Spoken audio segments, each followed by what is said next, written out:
થોડા સમય પહેલાં જે નિર્દોષો પર પહેલગામની અંદર આતંકવાદીઓએ જે હુમલો કરેલ હતો તેના સંદર્ભની અંદર અગાઉ પણ અમે ભરૂચ જિલ્લામાંથી આશરે 700 લોકો જવાના હતા. એ ટૂરો પણ કેન્સલ થઈ.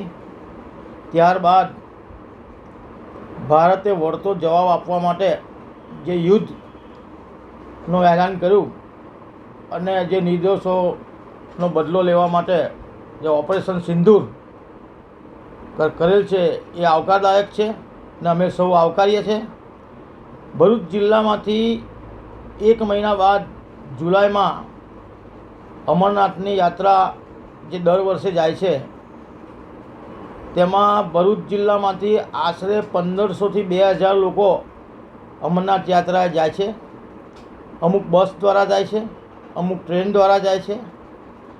એ તમામે બધાએ પોતાની યાત્રા રદ કરી છે ને અમારે ત્યાંથી પણ જે બસો જે ઉપડે છે ભરૂચ જિલ્લામાંથી અલગ અલગ ગામેથી, અલગ અલગ તાલુકેથી, તે સર્વે બધા ટ્રાવેલ્સ ભાઈઓએ પોતાનું બુકિંગ કેન્સલ કરી અને ત્યાંનો પ્રોગ્રામ રદ કરેલ છે અમરનાથનો.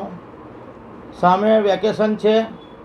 હવે પબ્લિકની અંદર એવું છે કે નાની નાની ટૂરોમાં પણ હવે ઇન્ક્વાયરી આવતી નથી. એટલે ટુરિઝમને, ગુજરાત ટુરિઝમને અને કાશ્મીર ટુરિઝમને કરોડો રૂપિયાનું નુકસાન થઈ રહેલું છે. અને